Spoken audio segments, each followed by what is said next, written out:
Hey everybody, welcome back to the channel. Today we're going to be talking about Ram's long-awaited midsize truck, and there's some new interesting news that's been confirmed, and we also have some additional rumors that have been going around, and we're going to talk about those and what could happen to the new midsize truck.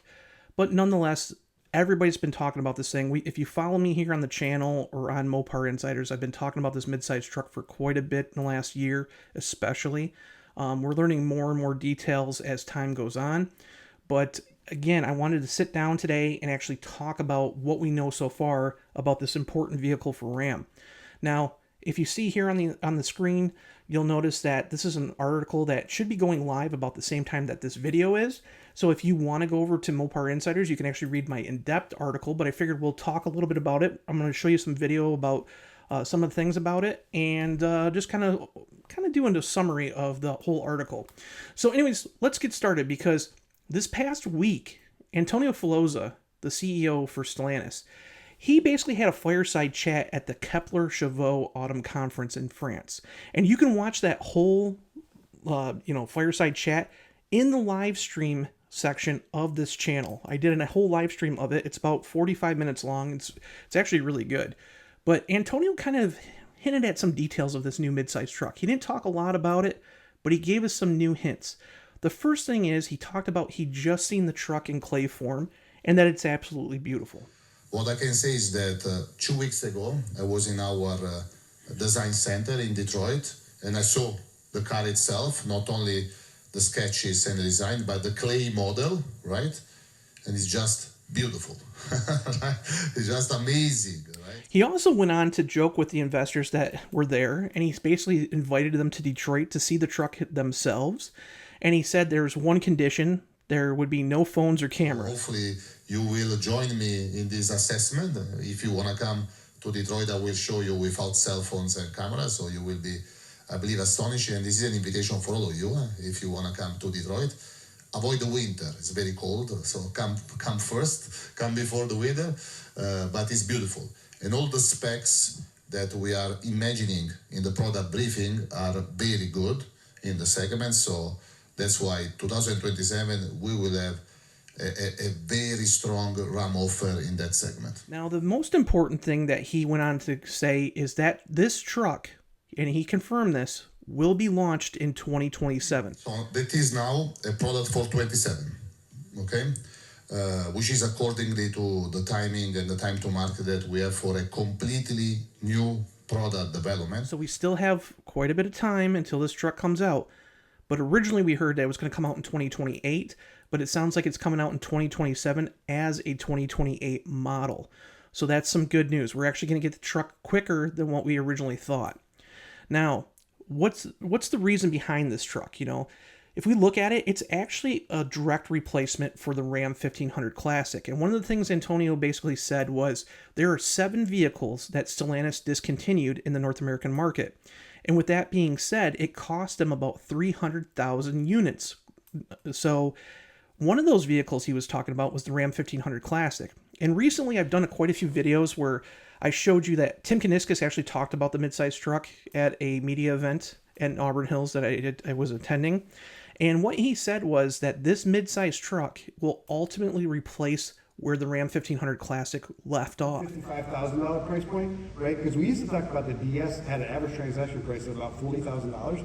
Okay, those days are gone. I mean, stop comparing things to pre-COVID. In any product, in any industry, it's just you can't do it, right? So getting back to the $40,000 price point average, it's impossible. You can't do it. That's a mid-size truck today, is where the DS used to transact. Those are our first attempts to get volume products. The Black Express is going to be just an absolutely killer package in that space.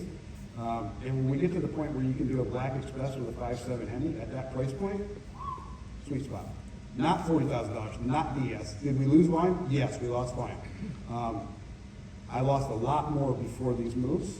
I think we'll claw back some of it. We won't claw back all of it, because I'll never get back to $40,000. It's only going to be a mid-size truck. So again, he said that you won't ever see a DT truck probably under $40,000. You know, I'm talking about before incentives ever again, just because of how inflation and stuff is. But a mid-size truck could be the answer to replace the Ram 1500 Classic. And the interesting thing is the midsize segment in today's world is roughly the same size as what full-size trucks were in the early 2000s. So midsize trucks are way bigger now, but again, this would be the ultimate replacement for the Ram 1500 Classic, and that's very important because in Canada, the Ram 1500 Classic was very important to the dealers there. It was a huge seller for them, and when it was discontinued, the dealers kind of were hurt by that.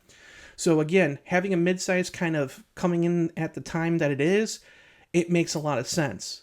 And then recently we talked about this truck being an actual body-on-frame vehicle. So again, you might go back to the video I did a few months ago, but back in 2021, Stellantis actually did something kind of crazy. They kind of showed us at their EV Day presentation that they were looking at building a mid-sized truck on a unibody platform, and that would be Stella Large. And again, the idea didn't really set well with traditional customers. They were just kind of like, well, we don't want like a Honda Ridgeline kind of vehicle. Well, our sources have confirmed to us, and we've said this a couple of weeks, or actually a couple months ago now, that the truck will be indeed body on frame. So it will compete against the Ford Ranger, the Chevy Colorado, the Toyota Tacoma, and basically will not be that lifestyle truck that we had originally heard that would be kind of like a Honda Ridgeline. So a lot of people have been excited about that news. But where will it be built? So again, Stellantis kind of confirmed in January that, hey, the Belvidere plans were going to go forward. However, since then, we've actually heard some different information. So I would honestly have to say, in my personal opinion, that building a body-on-frame truck at Belvidere would be a stupid idea.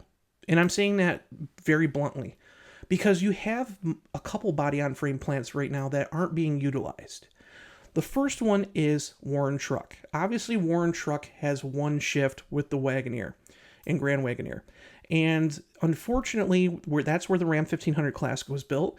And since it's been discontinued, the plant has really struggled. With that being said, we are hearing rumors that this midsize truck could go to Toledo South. And originally, a few months ago, we seen documentation from some other media sources and stuff saying, and even Stellantis kind of like hinted at it, that the plan was possibly not to open Belvidere again and was maybe looking at shifting that truck to Toledo South to begin with. But now what we're hearing is they have bigger plans for Belvidere. Belvidere instead will continue to be unibody. And again, these are just rumors. We haven't got anything confirmed yet from Stellantis. But what we're hearing is this midsize truck will probably go to Toledo, and the Gladiator more than likely would be switched over to the Wrangler North line, and the South line would get this new midsize Ram pickup. So again, that's kind of a rumor that's going on. We haven't got it confirmed just yet, but it kind of looks like it might be going that way. And again, that's huge because Belvidere could be open for several vehicles instead. I've had the chance to talk to some people out there, and they're worried that if they go back to work and have just the midsize truck, if something doesn't go right and they don't meet the sales numbers, that it would just be basically back to layoffs and stuff. So they want to see multiple vehicles out there. And honestly, it makes sense. So again, we're seeing that the Trump administration especially is kind of putting a focus on building vehicles here, and having that plant, like again, back in 2006 and 2007 and even 2013, they were building multiple vehicles. So we seen there was the Caliber, Jeep Patriot, Jeep Compass, and then we even seen the Dart in the mix. So it's no surprise that they could build multiple vehicles. But if this truck goes somewhere else, it won't be a bad thing, especially for those who work at Belvidere, because there could be plans, because we know that Chrysler's going to be doing a crossover vehicle. We know that, the Cherokee was just launched or it's going to be launched in Toluca, Mexico. However, that vehicle's only for the U.S. and Canada. So it would make a lot of sense to bring it to the U.S. instead. There's just a lot of possibilities, and it kind of opens up the flexibility for them. Instead of importing vehicles from other parts of the globe, they could build them here in the States.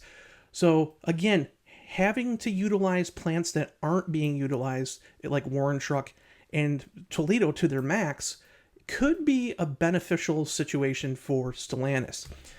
Also, what we're hearing too is that they're learning from their past and their eyes are on the future. And what that means is the Dodge Dakota, when it went out of production in 2011, the reason why it was discontinued was the fact that it got to the point where that truck didn't offer a Hemi, offered a 4.7 liter V8, but it was just as pricey as a Ram 1500 with a Hemi. So at the time, a lot of people were looking at the midsize offering and then looking at the full size and realizing that they were cross-shopping both, and they just stepped up to the bigger truck with the Hemi engine. And it kind of cannibalized the Dakota because the Dakota got so expensive. So with that being said, what we're hearing is Ram is really planning on doing an aggressive pricing structure for this truck. What we're hearing is it's going to be more like foreshadowing the Ford Ranger. And if you look at the Ford Ranger, right now the Ranger starts out about $33,300, and then that goes all the way up to $56,070 with the high performance Raptor. So at $33,300, that would be a very competitive truck, kind of even cheaper than what we see with the Ram 1500 Classic, but it allows Ram to offer a performance truck in the mid 50s. So if they wanted to do like a TRX version or whatever, they could do that and still not cannibalize the Ram 1500. So again, we haven't got any confirmation from Ram, but what we're hearing within the company is that they're looking at the Ford Ranger and the Chevy Colorado and GMC Canyon pricing structure very closely. Now, the other thing, what about the South American Dakota? A lot of people have been, ever since I posted the video about the Ram Dakota down in South America, a lot of people have been wondering, is this truck coming? Is this truck coming? The day after it launched, we officially reached out to Ram and we talked to them, and they said, no, this truck will not be coming to North America. This is based on a Chinese designed body-on-frame truck that is actually rebadged and re-engineered by Stellantis as a Fiat Titano. And it's built in Argentina, but this truck is a little more premium. So the Ram Dakota actually features the interior from the Chinese truck and the same taillights, but it has a very unique front. And the Dakota name was very important to the Brazilian market and the South American market as well, because back in the late 90s and early 2000s, they actually built the second gen Dakota down there, and it was a huge success. So again, bringing the Dakota name back down there makes sense, but it doesn't mean that we won't get that vehicle here, like that nameplate, because we've seen before that Stellantis has used a very similar name structure on different vehicles globally. For example, we have seen in China back in 2018, they launched the Grand Commander and Commander. Now, the Grand Commander was a 3-row, the Commander was a 2-row SUV D-segment, but a large D-segment vehicle based on the Jeep Cherokee. And it was pretty successful in China. However, at this a very similar time, just a little bit as that vehicle was being phased out, they were offering the Commander nameplate on a Jeep Compass-based vehicle in Brazil. And that vehicle has been highly successful down there. And that's a small D-segment vehicle based on the Compass. So it goes to show you that, Stellantis isn't afraid of using nameplates on different vehicles, the same nameplates on different vehicles globally if they have to. So just because the South American market has their own Ram Dakota doesn't mean that the Dakota nameplate can't come back. Now, Ram hasn't confirmed anything about, the Dakota nameplate coming back. It could be something else. We don't know yet. But simply, there's a possibility that it could return. And then let's talk about why this truck matters. And this is where we're going to end the whole story. And the reason why is this is a crucial puzzle for the Ram brand. Because, again, with the Ram 1500 Classic being discontinued, a lot of people simply just can't afford a full-size truck. And again, the mid-size trucks have grown over the years. They're at the point where they're basically a little bit bigger than the full-size trucks were back in the early 2000s.